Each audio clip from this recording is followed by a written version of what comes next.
Bonjour à toutes et à tous.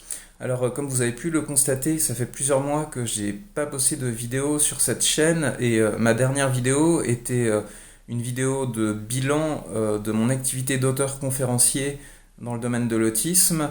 Et également, du coup, j'expliquais pourquoi est-ce que j'allais faire une pause dans cette activité, enfin en tout cas dans mon activité de youtubeur plus particulièrement. Cette vidéo n'est plus en ligne actuellement, tout simplement parce qu'au moment où j'ai posté la vidéo en question, il y a certains éléments que j'avais pas en, en tête à l'époque, dont j'avais tout simplement pas la connaissance, qui font qu'une partie des choses que j'ai dit dans cette vidéo bilan reflétait pas la réalité, notamment concernant le projet de traduction en anglais du livre Les mondes de l'autisme. Et sinon, comme récemment j'ai regardé à nouveau certaines de mes anciennes vidéos, j'ai constaté certaines choses qui sont assez frappantes. Par exemple, les vidéos qui marchent vraiment le mieux sont celles relatives au handicap en général et pas celles liées à l'autisme. Ce qu'il faut savoir, c'est que les vidéos liées à l'autisme sont quand même très spécifiques. Donc ça parle d'une hypersensibilité spécifique ou de certaines choses comme celles sur les tâches ménagères et codes sociaux. Celle-là en fait ne marche pas trop, tout simplement parce que je pense que j'arrive très tard ici et que sur le marché, donc comparé par exemple à Julie Dachez ou d'autres youtubeurs aussi qui ont déjà traité ça plus en détail.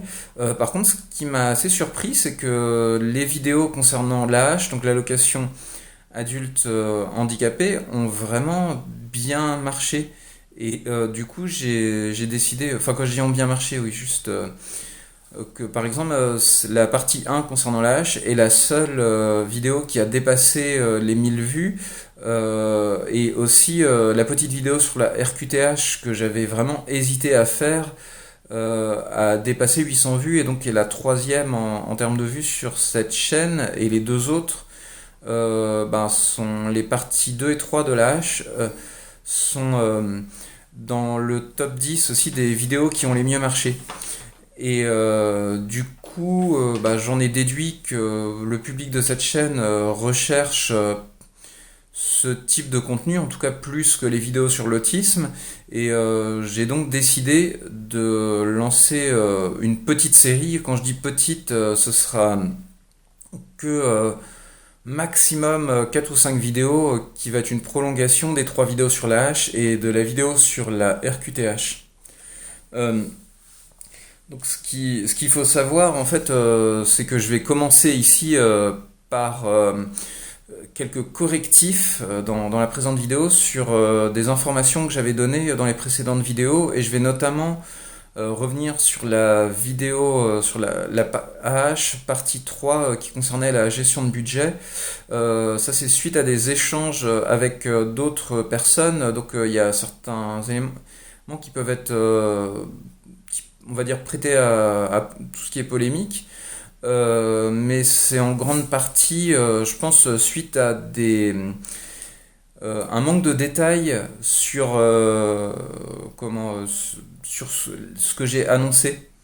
Alors déjà, il y a quelque chose qui va être généraliste pour toutes les vidéos que je sors, c'est que quand je donne des chiffres, que ce soit les chiffres du SMIC ou les chiffres, par exemple, du montant de la hache, je donne les chiffres que j'ai à ma disposition et qui valent pour la date à laquelle est tournée la vidéo, et donc généralement à la date à laquelle sort la vidéo, mais ces chiffres peuvent évoluer parce que du coup la hache actuellement a un plafond plus élevé, donc j'avais parlé d'un plafond de 303,60 €. Depuis le 1er avril, donc il y a un petit peu moins d'un mois, le montant de la hache a été revalorisé à 919,86 € pour faire suite à l'inflation, enfin pour répondre à l'inflation. Donc ça c'est quelque chose déjà qui va être généraliste pour toutes les vidéos que je sors. Donc voilà, regardez la date à laquelle c'est publié si voilà, si vous avez des doutes concernant le montant ou autre. Donc toutes les vidéos sont tournées dans un certain contexte. Et maintenant, du coup, je vais revenir sur beaucoup de détails. Donc la plus grosse partie de cette vidéo va concerner, on va dire, je vais faire le propre débunkage de ma vidéo, donc la AH partie 3. Et pour cette raison, donc, j'ai appelé cette vidéo AH partie 3.5. Alors juste une petite précision, les vidéos suivantes, du coup je pense les appeler aussi AH partie du coup 4, partie 5 et peut-être faire une vidéo sur les APL. Donc, mais ça je verrai. Et du coup le fameux débunkage, alors je regarde mes notes en même temps. Je précise que j'essaye maintenant d'éviter tout ce qui est montage et pour que tout ce soit vraiment vrai, pour que je dise que ce que vous voyez en fait et ce que je pense vraiment, je vais lire de temps en temps mes notes et je limite tout ce qui est montage, tout ce qui est coupure en fait de moments au montage. Je vais revenir sur trois points particuliers, donc qui sont notamment des discussions qui émanent de discussions avec d'autres personnes. Donc ça peut être aussi bien des personnes qui elles-mêmes sont bénéficiaires de l'AH que des parents, par exemple, d'enfants autistes, ou alors des travailleurs sociaux. Alors déjà, j'ai présenté du coup un cas de répartition de ressources. Avec dans la vidéo partie 3, AH partie 3 du coup, dans laquelle je divisais mon budget en trois parties égales, du coup de 300 euros, d'environ 300 euros chacune. Ce qu'il faut voir en fait, c'est que du coup il y avait une partie, on va dire frais fixes, une partie tout ce qui est dépenses alimentaires et enfin alimentaires ou dépenses quotidiennes, et une partie investissement ou placement à long terme. Déjà, ce qu'il faut savoir, c'est que je suis dans une situation particulière et on pourrait dire même plutôt privilégiée parce que j'habite dans un logement social dans une ville dans laquelle les loyers sont très chers. Donc, comme c'est Saint-Malo, c'est une ville touristique avec beaucoup de résidences secondaires. Et en fait, la répartition, bien sûr, ne peut, peut s'appliquer par exemple à quelqu'un, on va dire, qui serait en HLM dans une ville comme Brest ou Morlaix. Enfin, je connais pas la situation de toutes les villes de France, mais quelqu'un qui serait en HLM, qui serait en région parisienne, même en HLM par exemple, ça s'appliquerait pas. Ou quelqu'un qui serait dans un logement privé aurait sans doute beaucoup plus que 300 euros de frais fixes. Après, moi, j'ai dit aussi que, par exemple, ça me suffisait d'avoir une connexion Internet avec un partage de connexion. Mais il faut savoir que voilà, je joue pas beaucoup aux jeux vidéo, enfin même, on va dire pratiquement pas. Et du coup, j'ai pas besoin d'une connexion énorme. Alors que d'autres personnes, par exemple, pourraient avoir des dépenses téléphoniques beaucoup plus importantes, enfin un forfait téléphonique beaucoup plus important par rapport à ça. Donc voilà, la répartition sera différente en fonction de chaque personne. Aussi, donc moi j'ai choisi de mettre beaucoup d'investissements pour du long terme. Ce qu'il faut savoir, là on va dire qu'on va rentrer plutôt dans la partie 2 de comment des trois principaux arguments pour le débunkage.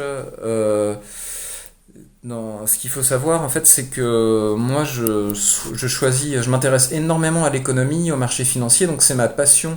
Et c'est vrai que j'ai conscience que c'est pas le cas pour beaucoup de personnes, et il y a aussi des personnes pour lesquelles c'est compliqué, déjà rien qu'à comprendre, et puis même c'est quelque chose qui peut être vecteur de stress, c'est-à-dire d'acheter des produits financiers ou d'acheter que ce soit actions, obligations, d'avoir des investissements qui changent très souvent.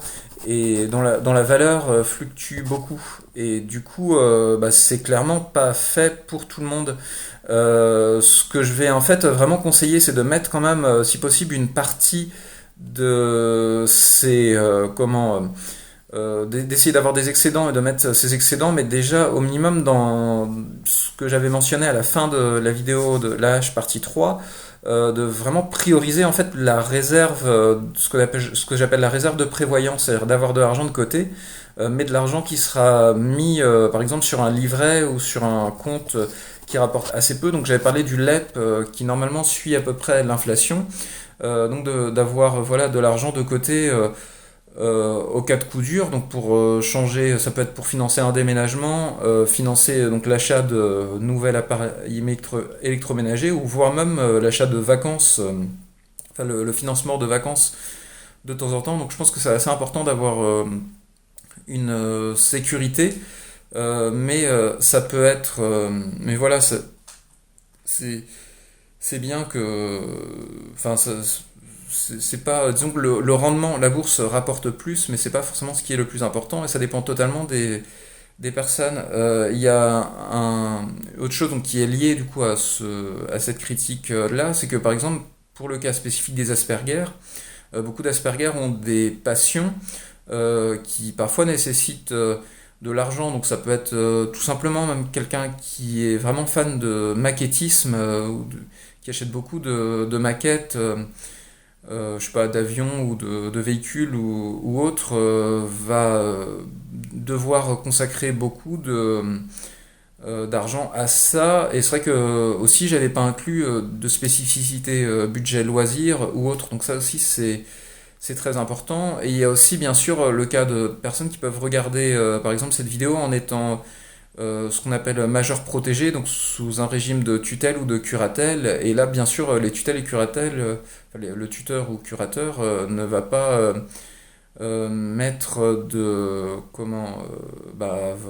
enfin, ce serait très bizarre en fait qui place ça sur des produits financiers, qui place une partie de l'argent des autres personnes, sauf enfin à des produits financiers, sauf s'il y a peut-être une demande claire avec quelques dérogations, mais voilà, c'est un cas très spécifique. Et le troisième point que je voulais aborder pour ce débunkage, entre guillemets, bah, c'est que j'ai cité du coup concernant la partie alimentaire, la nourriture que j'achetais. Et comme vous pouvez voir dans la vidéo, donc dans cette partie de la vidéo, donc partie 3 qui traite de tout ce qui est alimentation, il y a beaucoup de produits transformés qui viennent de magasins de déstockage.